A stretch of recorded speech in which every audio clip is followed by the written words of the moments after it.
Hello viewers, welcome back to Rishu's kitchen. আসসালামু আলাইকুম।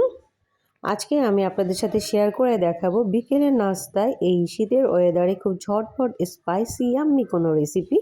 আজকের এই রেসিপিটা আমার খুব পছন্দের, আশা করি আপনাদের কাছেও ভালো লাগবে। শীতের এই ওয়েদারের সাথে আসলে একটু ঝাল ঝাল স্পাইসি ডিমের ঝাল পোয়া পিঠাটা খুব ভালো লাগে। তো আজকের এই রেসিপি তৈরি করার জন্য আমি এখানে প্রথমে নিয়ে নিয়েছি সিদ্ধ চালের গুঁড়ো। আর চালের গুঁড়োটা আমি এখানে নিয়ে নিয়েছি 1.5 কাপ পরিমাণ। তো চালের গুঁড়োর সাথে এবার আমি এখানে অ্যাড করব ধনেপাতা কুচি, অ্যাড করব কাঁচামরিচ কুচি। আর কাঁচামরিচ কুচিটা আসলে আপনি কতটা ঝাল পছন্দ করেন তার উপর নির্ভর করে। ধনেপাতা কুচিটা অ্যাড করার কারণে পিঠাটা কিন্তু দারুণ একটা স্মেল আসবে এবং খেতেও খুব ভালো লাগবে।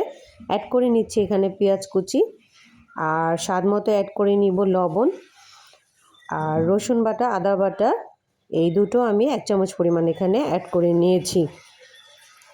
তো অ্যাড করে নেওয়ার পরে এ পর্যায়ে এখন আমি এখানে অ্যাড করে নিব মরিচের গুঁড়ো 1/2 চামচ, হলুদের গুঁড়ো 1/2 চামচ পরিমাণ, এবং এ পর্যায়ে আমি অ্যাড করে নেব ডিম। তো আমি যেহেতু এখানে 3টা ডিম অ্যাড করব, এটার কারণ হচ্ছে যে প্রতি কাপ চালের গুঁড়োর জন্য 2টি করে ডিম অ্যাড করলে পিঠাটা ভালো হয়। তো যেহেতু আমি 1.5 কাপ পরিমাণ নিয়েছি, তাই আমি 3টি ডিম এখানে অ্যাড করে নিয়েছি। তো এবার আমি মিশ্রণটাকে খুব ভালো করে একটু হাতে মেখে মেখে তৈরি করে নিব।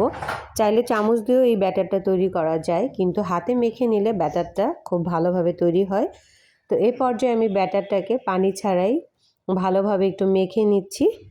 আর এটা যেহেতু একটু ঘনত্বটা গাঢ় থাকবে, সেজন্য আমি পানিটা পরে অ্যাড করে নিব। তো পানিটা খুব অল্প পরিমাণ আসলে আমি অ্যাড করে নিব, অল্প করে, যাতে ব্যাটারটা ঘনত্বটা খুব ভালোভাবে তৈরি হয়। তো এই পর্যায়ে ব্যাটারটা তৈরি হওয়ার পরে আমি এই ব্যাটারটাকে একটু কিছুক্ষণের জন্য রেস্টে রেখে নিব।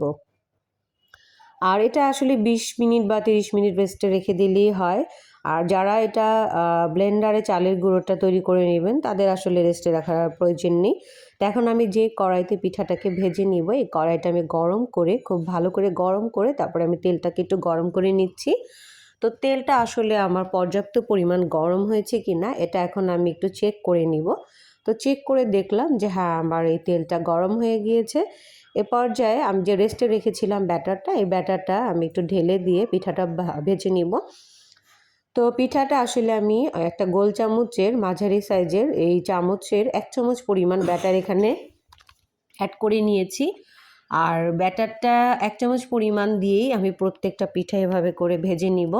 আর পিঠাটা যখন আমি ভাজবো, তখন চুলার আঁচটা কিন্তু আমি লো ফ্লেমে রেখেছি।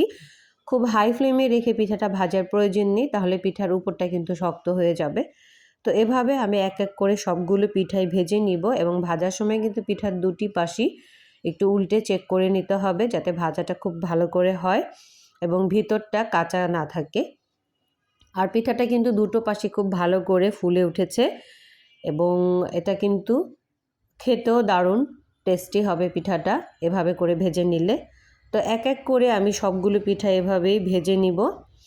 আর ভেজে নেওয়ার পরে চাইলে পিঠাটা আপনারা কিন্তু গরম গরম চার সাথেও পরিবেশন করে নিতে পারেন, কিংবা সস দিয়ে খেতে পারেন, কিংবা টমেটো কুচি সালাদ বানিয়ে সেটা দিয়েও খেতে পারেন। তাহলে কিন্তু পিঠাটা খেতে আরও টেস্টি হবে। তো আশা করি যারা যারা আমার ভিডিওটি দেখেছেন সবার কাছে ভালো লেগেছে। ভালো লাগলে অবশ্যই লাইক দিবেন, কমেন্টস দেবেন এবং শেয়ার করবেন সকল ফ্রেন্ডসদের সাথে। আর নতুন নতুন রেসিপি পেতে অবশ্যই আমার চ্যানেলটি সাবস্ক্রাইব করে নেবেন। তো আবারও কথা হবে, দেখা হবে নতুন কোনো রেসিপি নিয়ে। সে পর্যন্ত সবাই ভালো থাকবেন। আল্লাহ হাফেজ, আসসালামু আলাইকুম। আর এভাবে আপনারা তৈরি করে নেবেন এই মজাদার স্পাইসি ডিমের ঝাল পোয়া পিঠা।